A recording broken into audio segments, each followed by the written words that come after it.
فوقاتي ضيحي كرفوشي فعيدانا هانو فضل كان راعني عدو يد فوقاتي ضيحي كرفوشي فعيدانا هانو فضل كان راعني بسم الله الرحمن الرحيم السلام عليكم ورحمة الله وبركاته كلانتي وعنا وناكسن داوديال ميل كستoo nagala socotaan ku soo dhawaada barnaamijkeena tiknoolajiyada barnaamijkeenan waxaanu ku baran doonaa qodobka 20aad ee xeer nidaamyada goobaha isgaarsiinta waxaana barnaamijka soo diyaarisay isla markaana hirgelisay wasaaradda isgaarsiinta ee tiknoolajiyada Soomaaliland ee daawasho wanaagsan qodobka 20aad tilmaamaha caafimaad iyo badqabka goobta ruqsadluhu waa inuu keeno dhammaan qalabka lagama maarmaanka u ah shaqada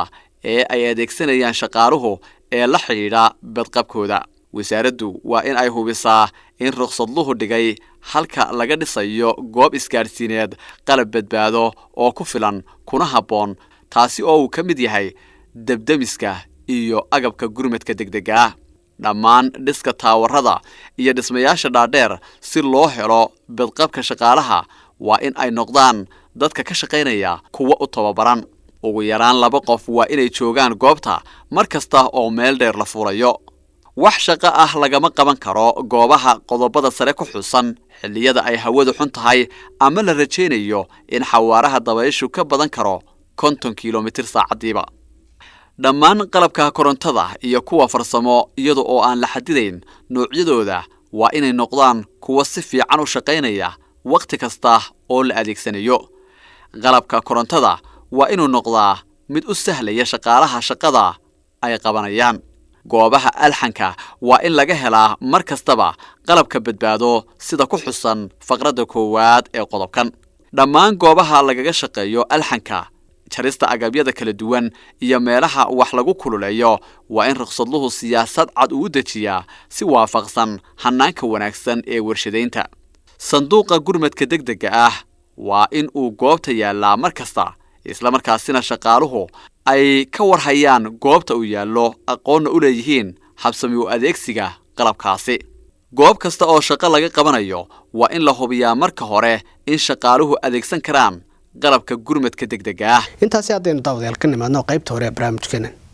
qaybta labaad waxaanu ku soo qaadan doonaa falanqayntii ama sharaxaadii qodobka 20aad ee xeer nidaamyada goobaha isgaarsiinta iyo waxyaabaha uu ka hadlayay daawasho wanaagsan daawade iyo dhageysta ku soo dhaw xeer nidaamyada goobaha isgaarsiinta ay sharaxayso wasaaradda isgaarsiinta ee teknoolajiyada qodobka 20aad tilmaamaha caafimaadka iyo badqabka deegaanka waqtiyada shaqada waxa muhiim ah in ruqsadluhu ilaaliyo shaqaalihiisa iyo badqabkooda taasi waxa ay ku suurtagelaysaa inuu dhameystiro dhammaan qalabka badbaado ee u baahan yihiin waxa waajib ah inuu qofku haysto tababar ku filan iyo awood jireed oo u saamaxaysa inuu meelaha sare si fiican uga shaqeeyo waa inay 2 qof ugu yaraan joogaan goobta marka ay shaqadu socoto ilaalinta qalabka korontada iyo elektaroonigu iyaduna waa muhiim goobtu waa inay haysataa dab ku filan sidoo kalena ay ku shaqeyn karaan qalabyada yaalla goobtaas qofka shaqaalaha waa inuu garanayo sida uu ugu shaqeyn karo qalabyada kala duwan ee dabka la xiriira ama laxaamada sanduuqa gurmadka degdega ah waxa muhiim u yahay goob kasta oo farsamo yaqaan joogo taasna xeer nidaamyahan waxa uu jideynaya in ruqsadle kasta uu sanduuqaas dhigo goobaha isgaarsiinta wad mahadsantiin guud ahaan daawadayaal taas ku soo gabagabeynaa barnaamijkan oo ku baranay qodobka 20aad ee xeer nidaamyada goobaha isgaarsiinta Soomaaliland isla markaana ay diyaarisay wasaaradda isgaarsiinta iyo tiknoolajiyada ee Soomaaliland barnaamijkan mid lamid inta mar kale kulmi doono waa Maxamed Maxamuud Ismaaciil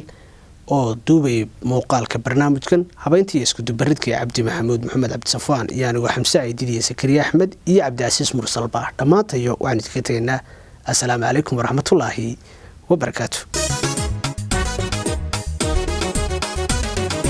adduunyada fogaatee dayaxii korfuushay facreedana haanu fadalkana raacni